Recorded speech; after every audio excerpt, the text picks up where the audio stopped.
Hey everyone, Pixel here. Welcome back to another episode of Phoenix Wright Ace Attorney Rise from the Ashes. In the last episode, we finished our first day of investigating, and now we have to go defend someone who doesn't want to be defended. That's great, that's great. I'm sure it's going to go well. Nothing could possibly go wrong. So this is also where a major problem with recording this Let's Play comes in. By the way, you might have noticed the new border. It's a thing I was working on. I was thinking of how I'm going to edit this together. Turns out this is how, so it looks nicer now. That's the point of this. Anyway, this is where a big issue with recording this case comes in. The trials are usually split up into multiple parts in this case, which means I'm going to cut every time it says to be continued, as I did in the main Let's Play and in the last episode. But that sometimes comes a lot earlier than you think in this case, so I don't know. I'll figure it out as I go, I guess, but let's get started. As soon as episode 4 of this LP goes up, I will start resuming Pokemon Soul Silver, and it will just be like Soul Silver, then Rise from the Ashes, and that's just going to be how the schedule is. Anyway. How did the investigation go yesterday, Mr. Wright? Frankly, there are still a lot of gray areas. Or rather, the whole thing is one big gray area. Don't worry about me, no matter what the outcome. I'm ready to accept my fate. I believe in you, sis. Mr. Wright, let me offer you a word of advice. Yes? A defense attorney should never believe their client. The defendant is called to trial because they are suspected of wrongdoing. Never forget that. Miss Skye, you remind me a lot of Mia. But there's one decisive difference between you and her. And that is, you're not a defense attorney. I believe it's almost time for the trial. Good luck, Mr. Wright. My first trial without a Fae helping me. No one's going to bail me out this time. I'll be alone in there. Actually, the Faes aren't even in the court record, which means for the first time, Edgeworth is the first guy in the court record. I love it. Okay. So I have to discover the truth all by myself. Lovely. Let's do it, Mr. Wright. I'll be with you the whole way. That's not as reassuring as Mia. Alright. Courtroom number 9. Good, that's a couple more courtrooms than we're usually in. It's usually 2 or 3. The court is now in session for the trial of Miss Lana Skye. The defense is ready, Your Honor. The prosecution has been ready for a while, Your Honor. Edgeworth. I haven't been in court since Edgeworth's trial. It's been a while now. I hope that personal feelings will not be a part of the proceedings today, Mr. Wright. They always are with you, Edgeworth. I love you. I will choose the path I think is right, regardless of what those around me might say. The judgment to be made here is in our hands, not those of anyone else. Very well, Mr. Edgeworth, your opening statement, please. Chief Prosecutor Lana Skye has committed an unpardonable crime. Not only this, but she was rash enough to commit it in the prosecutor's office lot.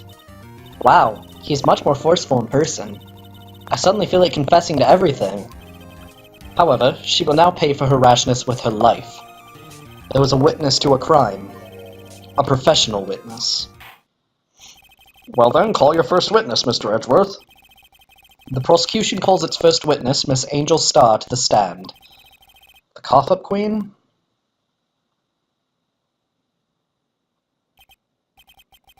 Haven't I seen you somewhere? You ordered the caviar lunch, right? Oh, caviar! I've never eaten caviar before. The judge is really wolfing it down. Ah, and for you, I have a fiesta bowl. Thanks. Will the witness state her name and profession? Ah, and you, sir. Did you order the fingerprint lunchbox? It is too early for lunch. Your name and profession, please. Well, Your Honor, how does it taste? So this is why everyone raves about caviar. It's so tasty it hurts! I always thought caviar would taste like pickled tapioca. What the heck does pickled tapioca taste like? Name, profession, now! Me? The name is Angel Star. Don't go forgetting it.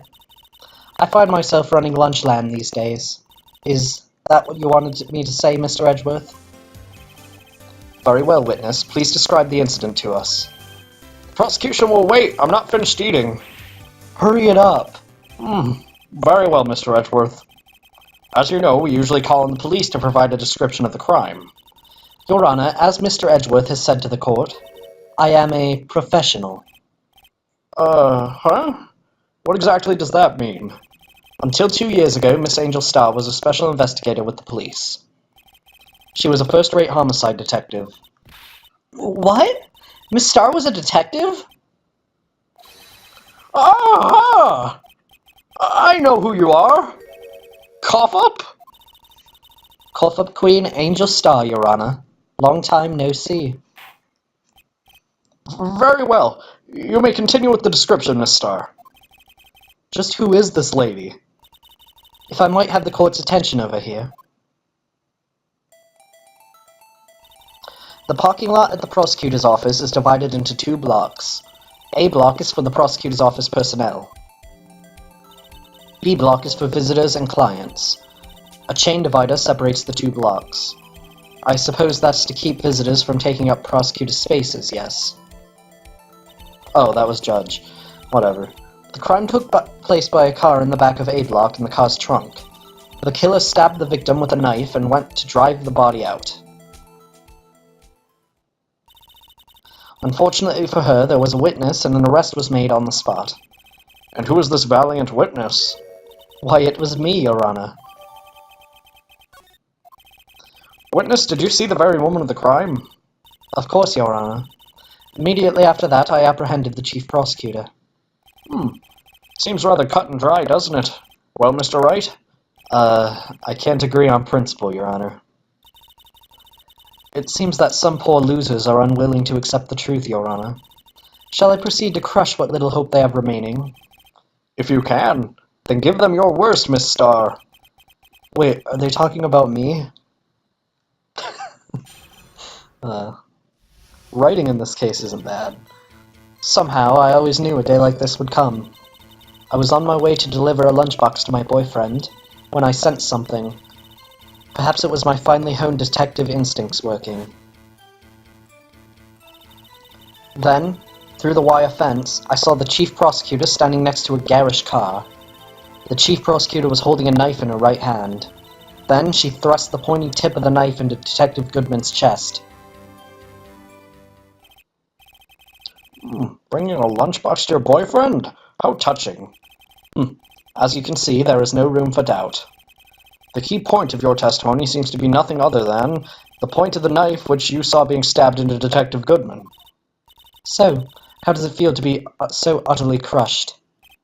I'm still thinking about that. It's merely a flesh wound, Mr. Wright. Merely a flesh wound!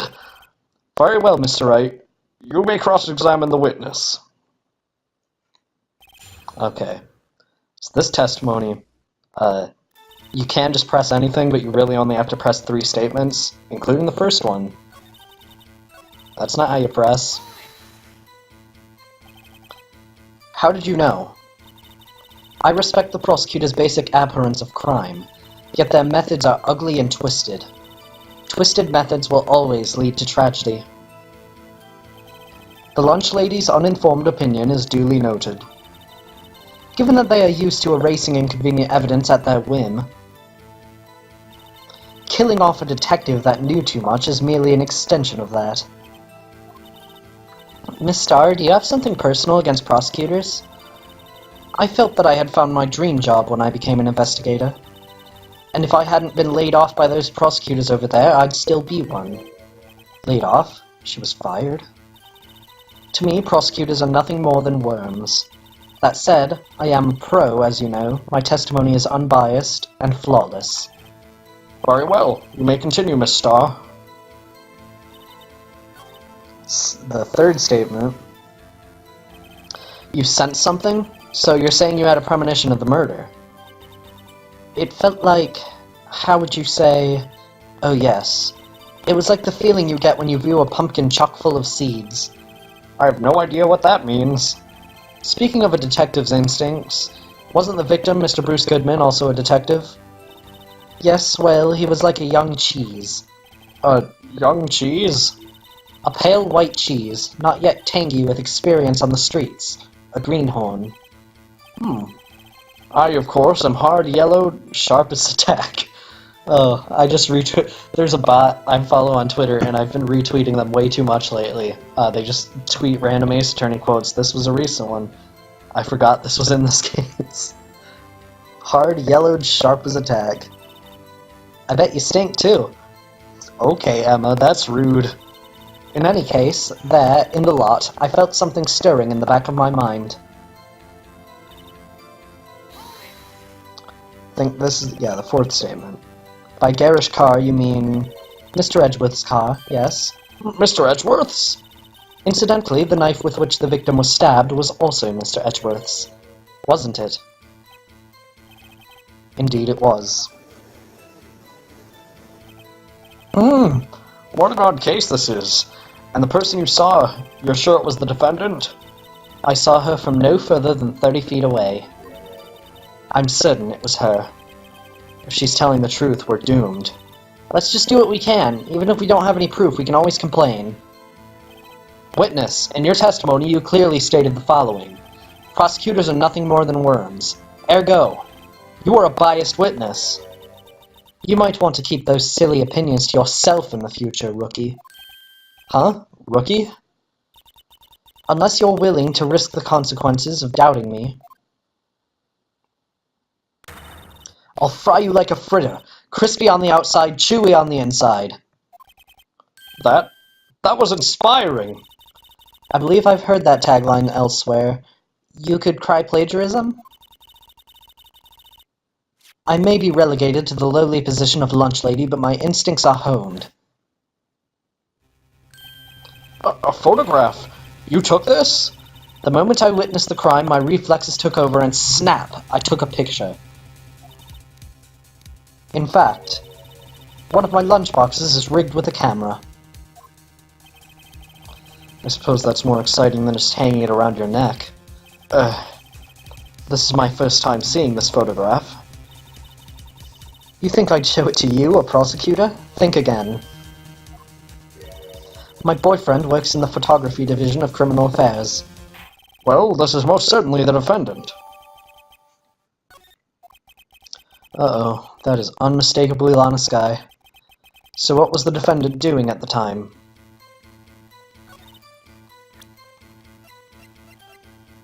She said this was the moment of the crime, but it's definitely not. And you witnessed this. You saw Miss Skye stab the victim with the knife?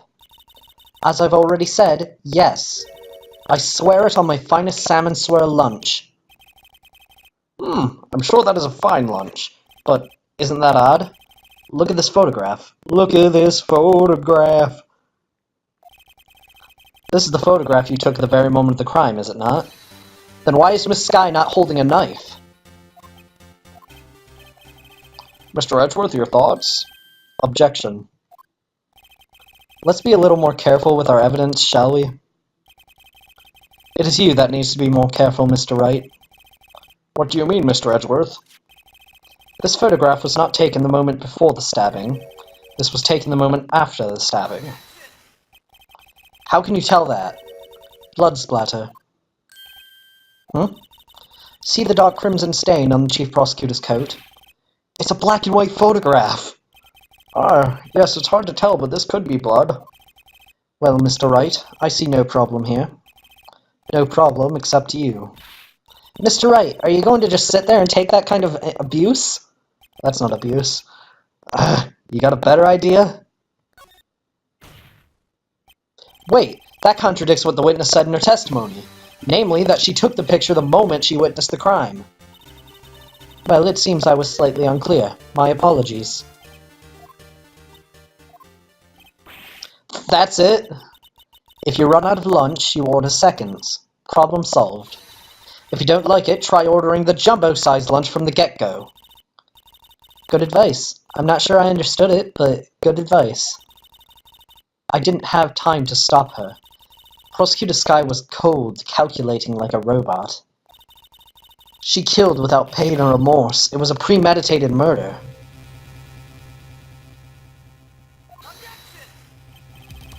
Premeditated? How do you know? Look at the chief prosecutor's hands in that photograph. Well, are those gloves? Surgical gloves made of thin rubber, most likely. Why would she have those on? If it was not premeditated, she would not be wearing those gloves.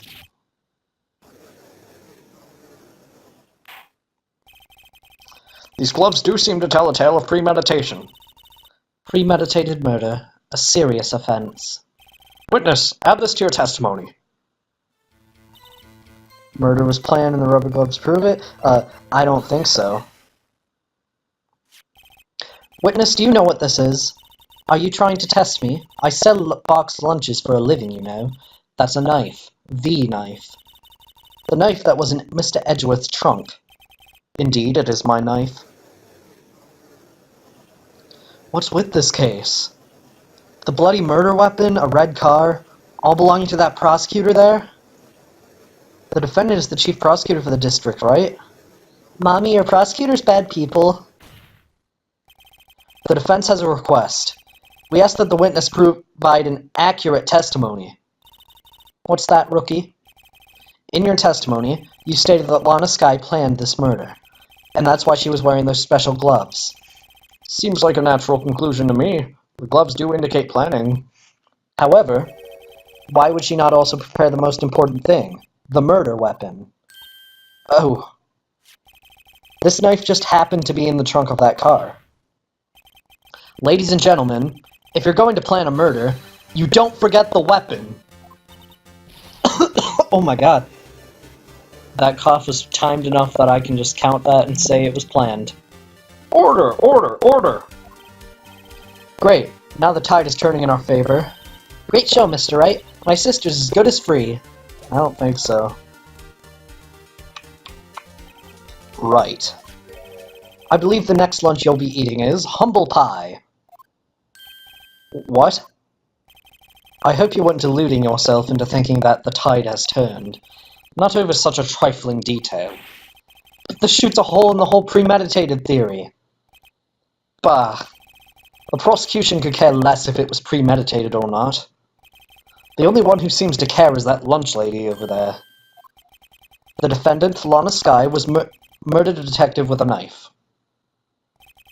That is the only thing the prosecution need prove. Nothing else. Very good, Mr. Prosecutor. I suppose you think you're clever now, but you know as well as I do that she planned on killing him. It was planned.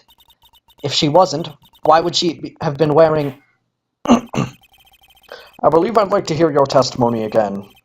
Witness, please tell us only what you saw, not what you thought. How dare you? My powers of deduction are not to be underestimated. Really now.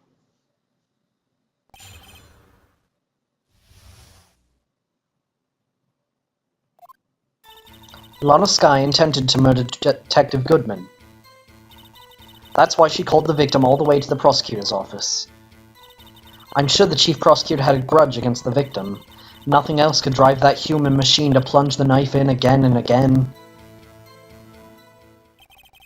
The victim was summoned from the police department to the prosecutor's office. It does sound a lot like premeditation, doesn't it? So if I order a pizza, does that mean I'm planning to kill the delivery boy? In any case, the defense may now cross-examine the witness. Okay. Well, luckily the contradiction in this one is obvious. It's the last statement, the autopsy report. You say she stabbed him again and again.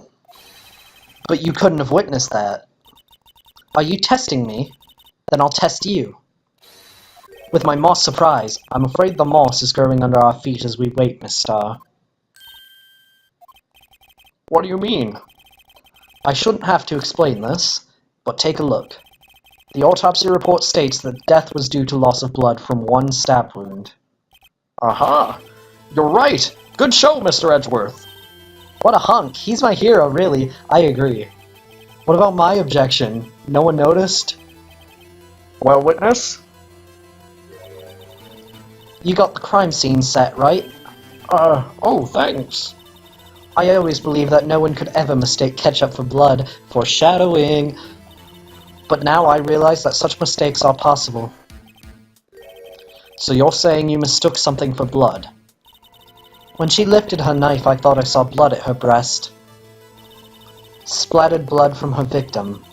That's why I thought she must have stabbed him at least twice. Then tell us what you saw that you thought was blood. Testify.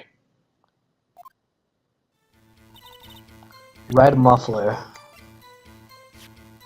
She's not wearing a red muffler. Miss Starr, I demand an explanation. The witness is clearly not suited for detective work. What? The suspect was not wearing a scarf or muffler of any kind when she stabbed the victim. And you've proved it yourself. With this photograph. Huh? But that can't be! Only a true professional could be so clueless. I'm sure you'll make a good lunch lady, have no fear. Harsh words, but good. In the end, Mr. Edgeworth prevails. What was my objection, chopped liver? But it was there. A scarf. No, not that, but something red. Really? Man, don't you just love it when witnesses refuse to cooperate because they have a grudge against the prosecutor? Well now, where were we? The witness has given us an entertaining interlude, now back to business. What? Very well, witness, continue your testimony. You saw the crime and apprehended the suspect. Tell us about that. Very well. I do remember some things accurately, at least. Ultimately, we couldn't shake the most important part of her testimony. The most important part? The part where your sister stabs the victim. This next testimony might just be the moment of truth.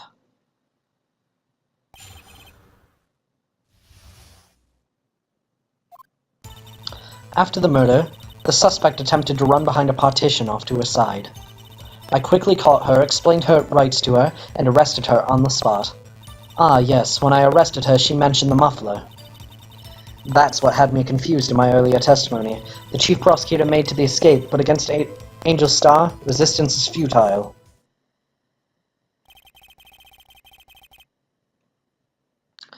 You're quite determined about this scarf, aren't you? I strike like a snake and bite like a cobra. That's me, Angel Starr. That wasn't a very good metaphor. First of all, a cobra is a kind of snake. Don't bother me with details unless you want to get bitten. No thanks. Note to self, Attorney Wright gets bitten by snake. The chief prosecutor tried to resist, but her efforts were in vain.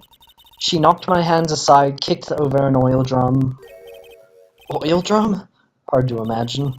Oh, she's beautiful but deadly. A predator, this one. A leopard woman. Rawr! Very well, Mr. Wright. Your cross-examination, if you will. Okay. Well, we have to start by pressing the second statement. You say quickly. Were you close to the suspect? As I just said, I was only 30 feet away from her the whole time. Maybe I should press her for more details? I'd like to see this on the floor plans, just to be safe. The Lunchland car was... She was a visitor, thus she was parked in B block. So you witnessed the murder from here. That would make it about 30 feet from the car, yes? Is that correct, Miss Starr? Yes, that's right. Well, there was a chain-link fence in front of you. I went over it, of course. Amazing! The cough-up queen, lunch lady athlete, indeed. It would have taken her a little time to climb over the fence, so she couldn't have gotten to my sister that fast. Yeah, the fence was about 9 feet high, too. How come Miss Skye didn't get away? Press her third statement. She mentioned the muffler? What exactly did she say? If I remembered exactly, I would have told you in my testimony. Cheeky. Anyway, all I heard her say was the word muffler. Just one word? So, what you heard wasn't the suspect talking to you, but someone else? Yes, the chief prosecutor was talking on her phone. Her phone? You mean this cell phone? By phone, do you mean the cell phone discovered at the crime scene? Yes, ultimately. Ultimately? My memory... It's like a salmon heading upstream, you see. No, the court doesn't see, Miss Starr. The chief prosecutor first attempted to use the phone hanging on the wall. On the wall? That's right. Near the car, there was an emergency phone on the wall. Apparently, it was out of order. And so she used her cell phone. Indeed, the emergency phone was out of order that day. Good witnessing, witness. Good witnessing? Whatever happened to good testifying? You should of course add this to your testimony. Things I do to please this rookie defense attorney. Okay. So, she says that Lana Skye ran behind the partition, but she couldn't have seen that from her position. I have to conclude that you have a personal grudge against Miss Lana Skye. The witness is a former detective. The testimony is unmarred by personal bias. Well, who would have thought you would be my knight in shining armor, prosecutor? You who, together with the chief prosecutor, kicked me out 2 years ago. Well, Miss Starr, this is a fatal contradiction with your testimony. How do you explain this?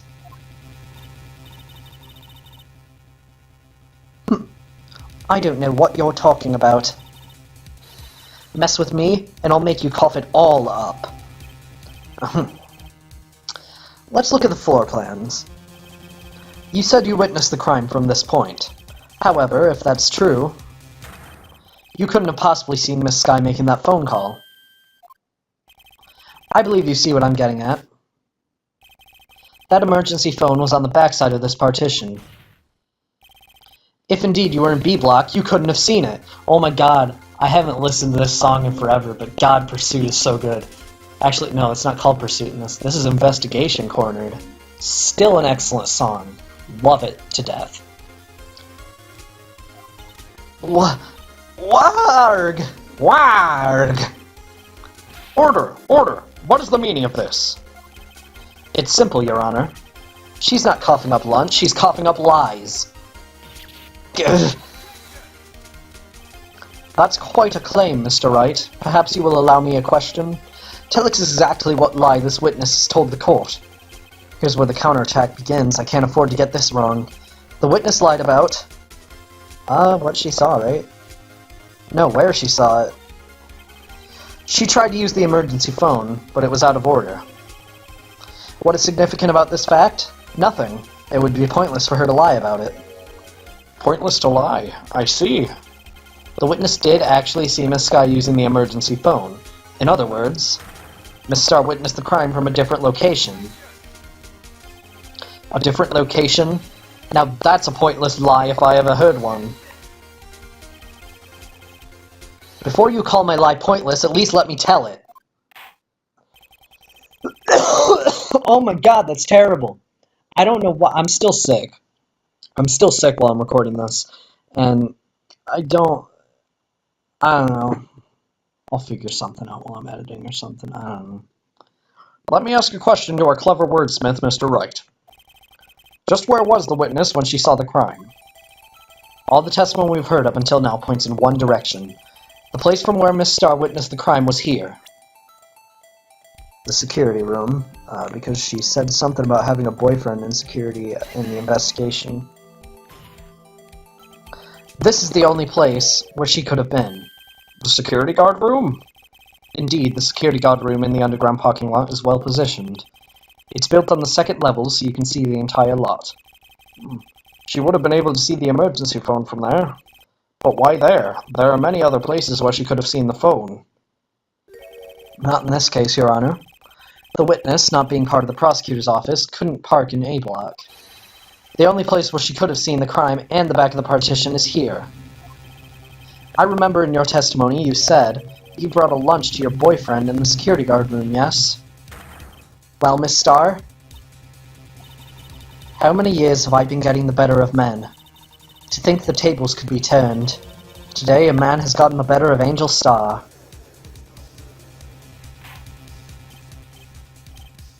Order! Witness! What have you done? You used to be a detective. You should know better. I'm not turning back. The guilty will be punished, and I'll do whatever I must to make sure justice prevails. The guilty? Is she talking about Miss Skye? Mr. Wright, doesn't this strike you as odd?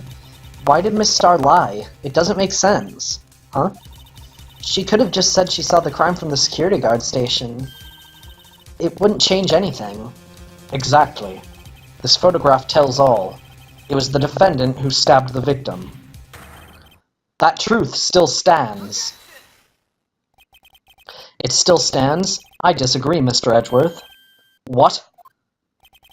If a witness is found to be lying, they're guilty of perjury. She knows this. She wouldn't risk that without a good reason. So tell us what her reason was, Mr. Wright. Huh? Me? Who else? Mr. Wright, let's review what we know. Miss Starr witnessed the crime from the security guard room. But she lied and said she saw it from B block. It must make a vital difference, but what? What would change? Distance. It changes the distance between her and the scene of the crime. My condolences, Mr. Wright, but one look at the floor plans and it's quite clear. The distance between the scene of the crime and the guard station is 30 feet. I don't see how that would change what she could see. What she saw is not in question here. What matters is the time it would take her to reach the scene of the crime. Miss Starr, you witnessed the crime from the security guard station. Now how long did it take you to go from there to the scene of the crime where you arrested Miss Skye? Well, witness? Yes? You ordered the squid wheels, right? The quality of my lunches has gone from low to inedible. I was bringing a PB&J lunch with fresh boysenberry jam to my boyfriend. Boysenberry for the boyfriend. He wasn't in the station, so I waited. I witnessed the crime from the glass-walled station. And before I knew what I was doing, I found myself running towards the scene. But the door was locked. I couldn't open it.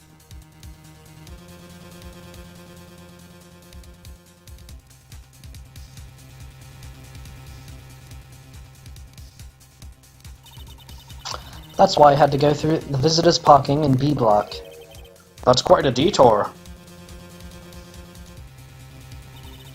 It probably took me at least 5 minutes to get to the scene of the crime. 5 minutes?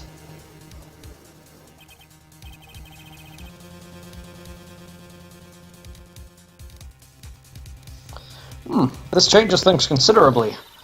But it was that woman over there in the defendant's chair who stabbed him. I know it. I have photographic evidence. I swear it. I swear it on my finest plastic spork. You have a point, and the spork is a wonderful invention. Would you like another caviar lunch? Absolutely. Uh-oh. Mr. Wright, you have to do something. Do I have any evidence to stop this? 5 minutes between the witnessing of the murder and the arrest. Think about it. You could have made pasta in that amount of time. If you like al dente... I've got lunch boxes that tie pasta into knots, rookie. A 5-minute blank. Isn't that strange? Strange? If you were a criminal, what would you do with 5 minutes, Your Honor? Well, I guess I'd flee the scene. Hey! Don't get the wrong idea. I didn't kill anyone. But you have the instincts of a killer. You would run, but this time was different. Miss Skye dawdled at the scene of the crime. She even had her picture taken. No true criminal would act this way. It's inconceivable. Yeah, arg! Yai. Well then, it seems we've come to the end of this testimony. She has a grudge against the defendant, and there is a blank in her testimony. Mr. Edgeworth is the next witness ready to go. Unfortunately, I appear to have overestimated this witness on account of her professional history. We did it! We screwed that can shut, Mr. Wright. That was too close. I'm afraid that the cough-up queen has been dethroned. And with that, court is adjourned.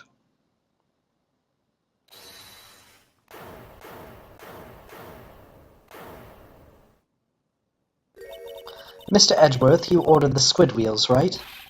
That's the one she tried to foist off on me. I prefer not to take the defense team's leftovers. Anything else to say?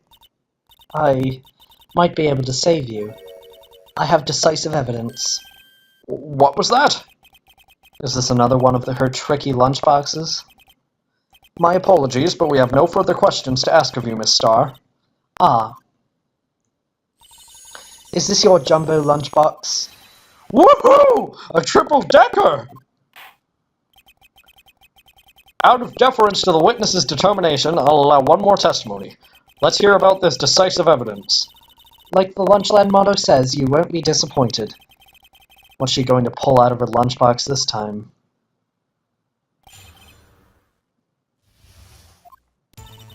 I should have mentioned those 5 minutes when I wasn't looking at the crime scene. And now, to the matter of the victim's shoe. Did I not bring this up? 2 types of blood were found on the shoe. One was, of course, the victim's, and the other was the defendant, Miss Lana Skye's blood. So whatever that last statement was probably isn't that important. What? There was blood found on that shoe? Try Lunchland for all your lunch and decisive evidence needs. Witness, what's the meaning of this? Why is this the first time I've heard of this evidence? Simple, as I've already said. I don't trust you with evidence, Mr. Edgeworth. And you had blood tests performed. Didn't I mention? I have 3 boyfriends in forensics. In any case, Your Honor, I can't accept this as evidence. What? You should know the 2 rules of evidence law, Miss Starr. Rule number 1, no evidence shall be shown without the approval of the police department. In other words, the shoe is illegal evidence, at least for the time being. Is that right, Mr. Wright? It seems so. Edgeworth sure is celebrating. Not so fast, Mr. Edgeworth. Don't forget, I used to be a detective. As I mentioned previously, this shoe has already been tested by a member of the forensics department. As you can see, it was approved by the police department as of today. Even the general public can produce official evidence, Mr. Edgeworth. Is that right, Mr. Wright? It seems so. Edgeworth is looking pretty sullen. You could at least study some evidence law, really. The prosecution's complaints notwithstanding, it appears that this evidence satisfies the first rule of evidence law. Well, seems you have yet another count against you, witness. Anything to ensure that the guilty are properly judged. Very well, Mr. Wright, you may cross-examine the witness. Alright. Did we get the shoe? Okay, we got the shoe, so we gotta press the 4th statement. You can't say for sure the blood belonged to the victim with a blood test. You claim to know something about blood tests, rookie? Huh? Well, speak up. Well? Blood comes in 4 types, A, B, O, and AB. However, you can't tell from a blood test whether a murder was performed in cold blood.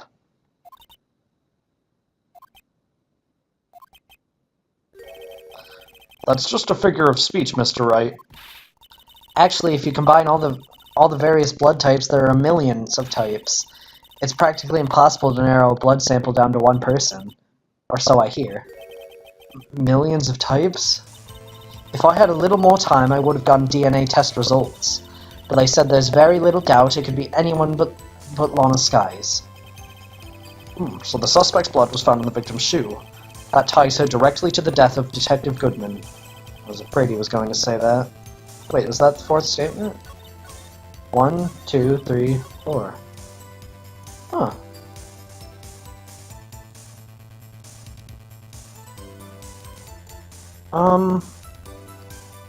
Oh, we had to press the last statement. I was reading. I have a guide to be recording this because I can never remember this case for the life of me. Some like it hot, Mr. Wright. Some like your client. She's in enough hot water to make a whole batch of soup. Mr. Wright, do you or don't you have a problem with the shoe? A problem? This is critical. What's wrong with the victim's shoe? If I'm not imagining things, I'd say there's one critical problem with this evidence. A clear contradiction. That gleam in your eyes. You're still young, rookie. I'd give you a peppered fish gut now. But you couldn't take the heat, could you? Let's hear what Mr. Wright has to say. What is contradictory about the victim's shoe? Show us the problem with this evidence. So, what we want to do, just turn it upside down, present the blood. I wonder if you noticed. There's blood on the bottom of the shoe. Don't mess with me, rookie. Or it'll be your blood on the bottom of my shoe. That's a threat in a court of law. Indeed, there is quite a bit of blood on the bottom of the shoe. It makes sense. The victim was stabbed with a knife. What could possibly be contradictory about blood on the bottom of a shoe?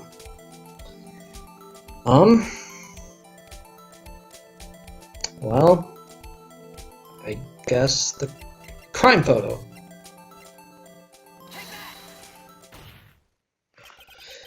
The problem lies in the footprint. The footprint? Note that the bottom of the victim's shoe is covered in blood. Then isn't it strange?